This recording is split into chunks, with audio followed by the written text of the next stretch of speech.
So I want to go back in time a little bit to talk to you about two really pivotal things that have happened just in the last 14 months. Let's start with the presidential election in 2020 and November, and this really crazy reaction that we saw to the idea that we were just counting votes in the city of Detroit.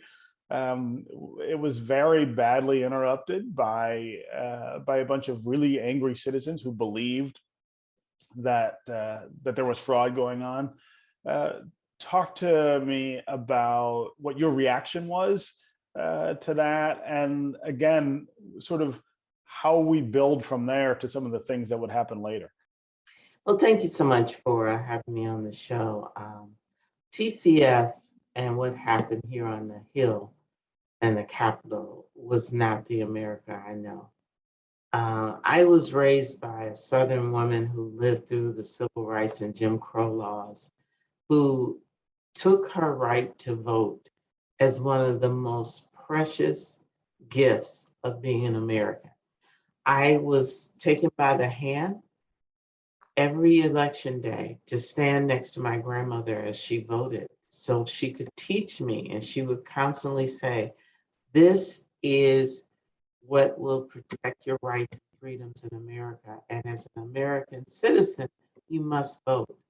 And so we call it the big lie, to see criminal behavior and to see just people who are misinformed to the point where we saw an attack on our democracy. And that's what all of this summed up to be, an attack on our democracy, which is so unacceptable, so disappointing.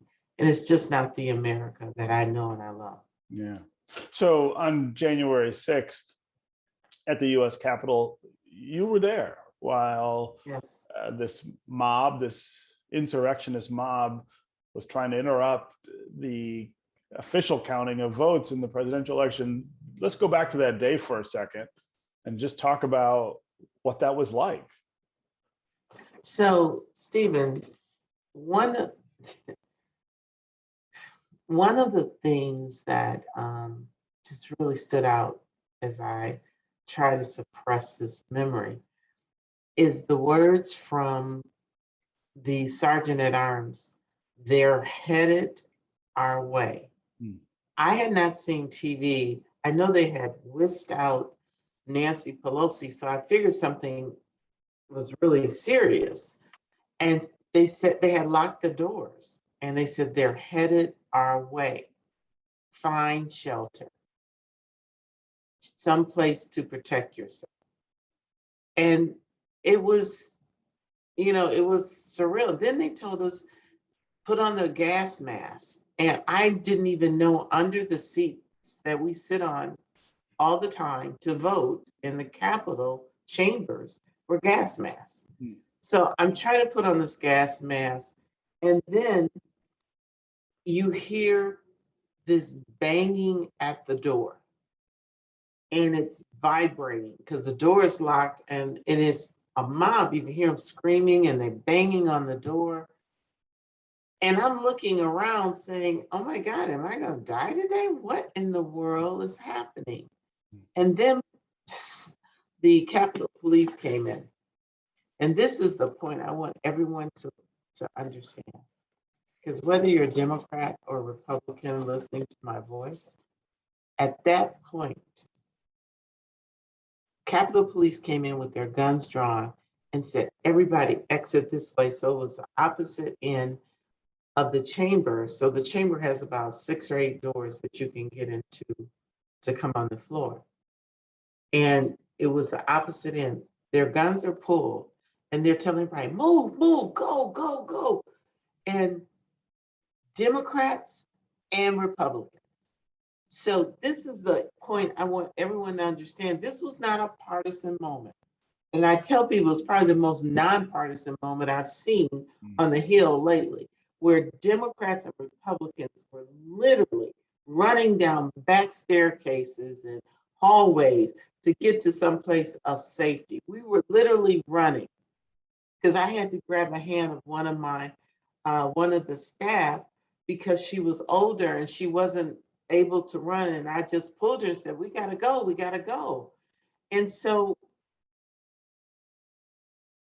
to think about what this was all about, it was about our democracy. It was about counting the votes and a person who did not want to leave office. So because he did not want to leave, he was going to create a riot, he was going to disrupt the democracy, and he encouraged violence.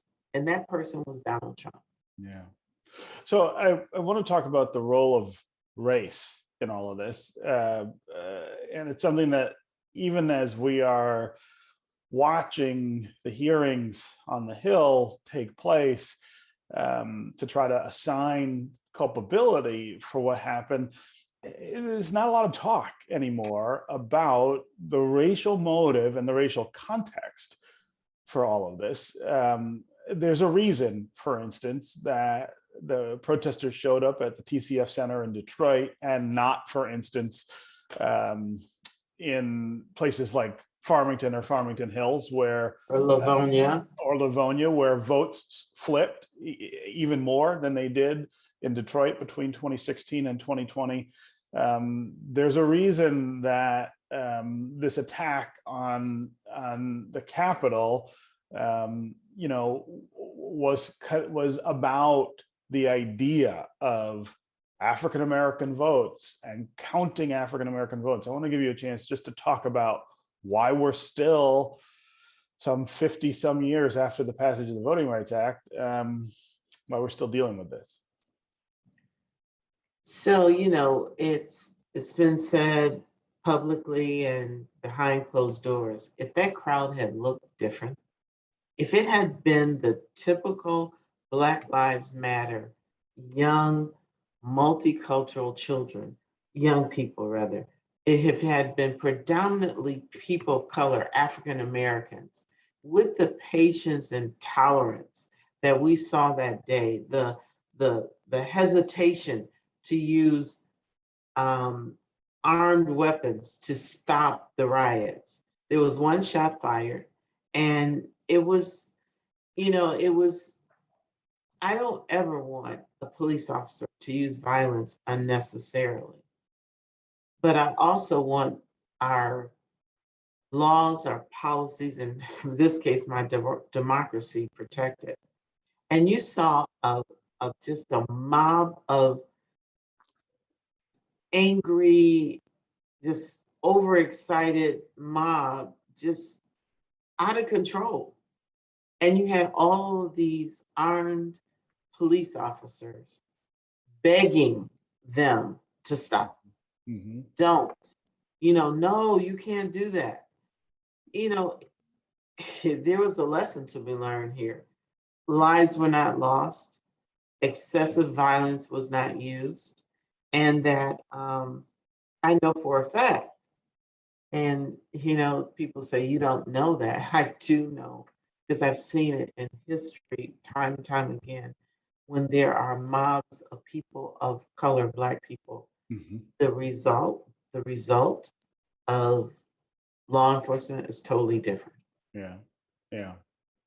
I also want to give you a chance to talk about what's going on now, which is that you see a lot of supporters of the former president, Donald Trump, trying to gain access to or control over the mechanisms of democracy, running for posts where they would be able to get to certify or not certify votes, running for Secretary of State in places where they would hope to set the rules for election.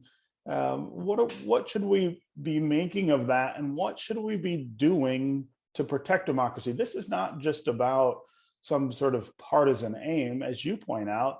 This is about the democracy itself and whether it actually works and whether people can have faith in it. I'm not sure how we are supposed to push back against what's happening.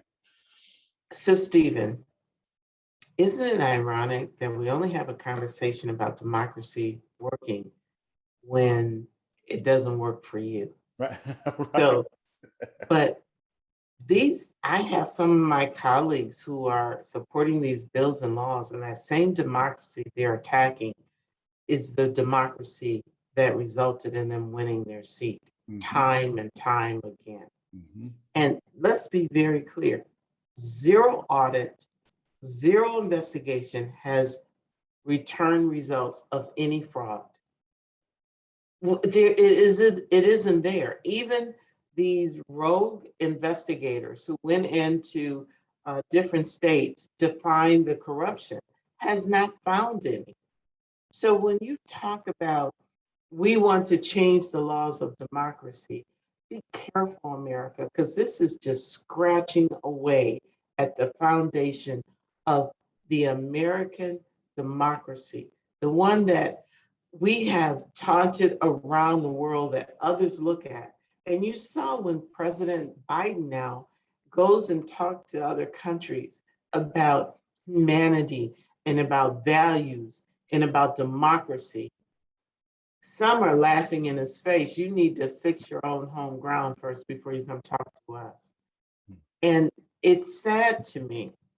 And it's at times it makes me very angry that we in America, based on partisan misinformation, will destroy something that has made us the great country that we are.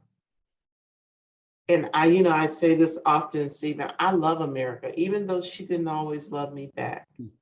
This great country has given me opportunities for whether you are rich or whether you're poor. It has looked after its old and taken care of the young. It has done so many great things. But yet still you have the audacity, because you did not win the election, to assemble this mass destruction of our democracy. It's not right. It infuriates me. And at the same breath, will turn around and say the Pledge of Allegiance. Wow. Think about what you're saying. I pledge allegiance to this country, to our democracy, to protect it. When I take an oath as a member of Congress, I say that I'm going to serve and protect. It's a very difficult time right now in America. Okay, Congresswoman Brenda Lawrence, it's always great to catch up with you. Thanks. Great to catch up with you. I want to say happy holidays to everyone. Yeah. Please be safe. We have a new variant out there. Keep those masks on. Please get vaccinated. And Stephen, to you and your family, may God bless you and give you all the desires of your heart, and that we'll have a better 2022.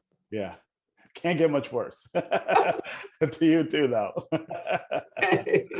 Thanks. Take care. Bye-bye. You can find more at onedetroitpbs.org or subscribe to our social media channels and sign up for our One Detroit newsletter.